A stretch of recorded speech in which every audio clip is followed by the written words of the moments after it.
Okay, hello and welcome to another episode of I Told You How to Do This. We're making a Y cable today, which we can take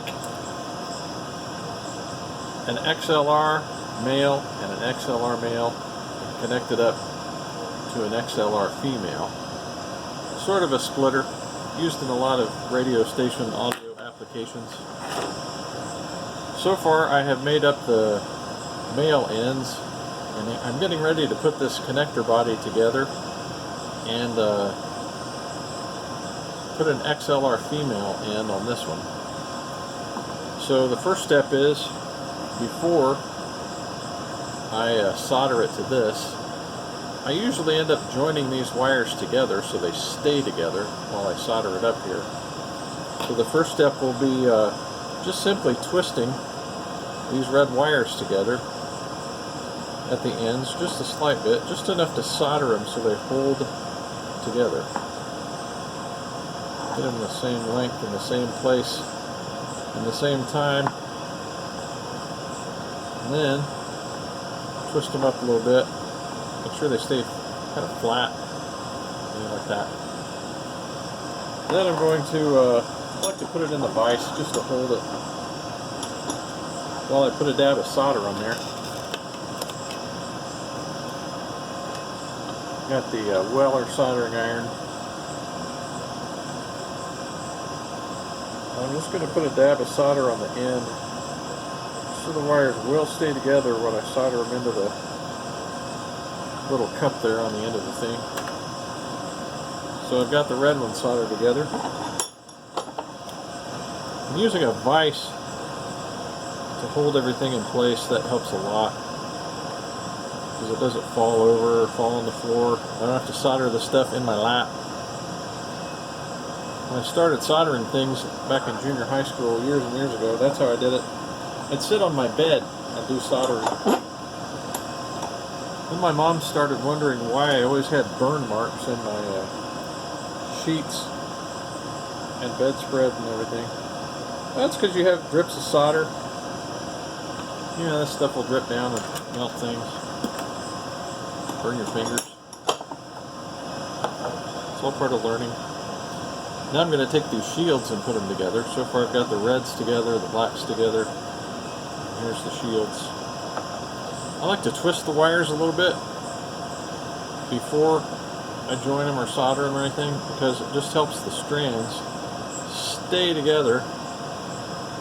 Because they like to separate just at the worst time, right when you're getting everything soldered up. Into the final connector, they will separate, go every which way. So just a little dab of solder on these helps out a lot.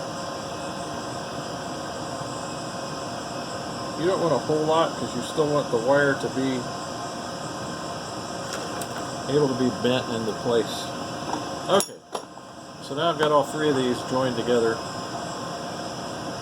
Almost got a Y cable going on here. Now it's time for this XLR female cable that has this on this end. These are numbered 1, 2, and 3. So you want to make sure and get the right color wire in the right spot. I'm going to look at these off camera and see, okay, pin 2. I like to put the red wire on first, which happens to be pin 2. I don't know why that is. I just like to get, if all else goes wrong with my connector, I at least want to have the red hot wire in the right place. The red wire will be hot, will be pin 2. And always, before you solder one of these on there, make sure you've got your connector body already on your wire. That just makes things so much easier, so you don't end up having to unsolder everything and then remember to put it on later. So I'm heating up the cup and the wire at the same time. And as I solder, I like to drag the soldering iron back toward the wire a slight bit. And it usually makes a nicely finished wire. And you can see here, it's soldered in pretty good. I have a smooth, shiny solder connection. So that's the red one.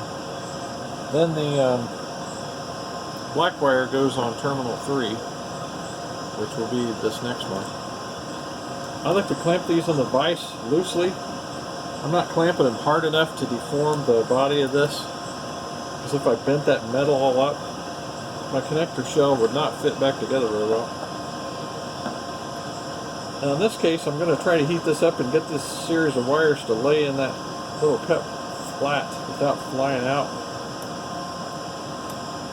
What you do is solder it, and then you don't let go of it immediately because it takes the solder just a second or two to cool off. Here it's cooling off, and I'm going to take it out and see if I did a good job soldering. You can be the judge of that. You can see the two wires. They're in the cup. They ain't coming out. Another thing I like to do when I'm all done with these is put them on a multimeter and check them for continuity from end to end. Because what can happen is when you slide the shell body on, the body of the shell over it, sometimes one of these will break or touch or something weird will happen that you can't predict. It's always good to know whether your connector is not perfect before you give it to someone or sell it to someone or use it out in the field where you don't happen to have a spare. So just a couple of seconds testing one on the bench is time well spent. I had one of these last night that the shield decided the shield wire was just going to break.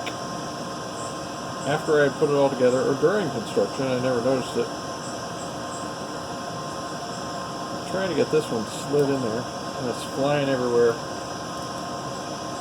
The strands are coming loose. Wire's angling the wrong way. I think I might have got it.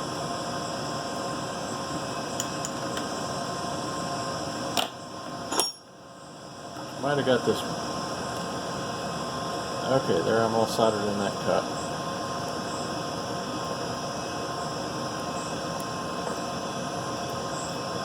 I've noticed here, my helper stripped these wires. They're stripped a little bit beyond what I normally like. There's a chance that this could move around inside the connector and touch this black, or maybe even touch that red. Might be bad.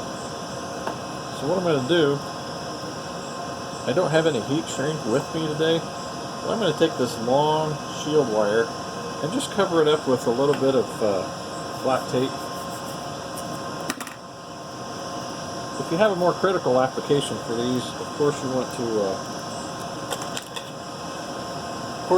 go and use heat shrink on everything. It takes a little more planning to do that, and you have to have heat shrink. It's good to have some that's all in various sizes. Keep some on your workbench. What I'm doing though is, you might consider this a shortcut. I'm just going and putting a piece of tape in there to insulate that. It's better than nothing. It is kind of hard to wrap tape around a shield wire though. One thing I like to do is use a screwdriver, a small screwdriver, this is one of these little green ones, to make the tape wrap. Obviously I can't fit my fingers in there to wrap it properly, but I can take a screwdriver and steer it where it needs to go. So I push the tape in and right around that wire. It's fairly neat. See, I ended up with an insulated covering on the shield wire in about the place where it would touch things. I'm just going to insulate that one. Now it's time to take this connector body, and I'm pulling these through. One thing I like to do is tape these together right here if I ever have two connectors in one thing, because sometimes they pull at an uneven rate if somebody pulls them, and it can do weird things in here. It can make them pull loose or come unsoldered. But what you do is take a little bit of tape and just wrap this end here, join these up, so if there's any pull, it pulls the same on both of these wires. So I've taped up that part. That's another place you could heat shrink. Holds things together better.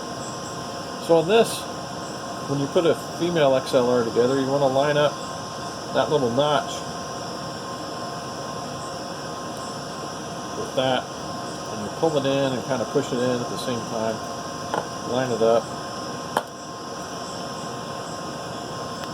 I'm pulling the wire back at the same time I'm pushing this in. There we go.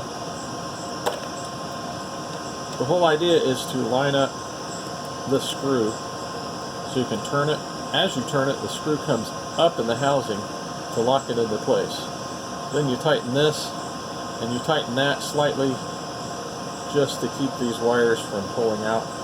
And that's pretty much it. I have made a Y, XLR female to XLR male.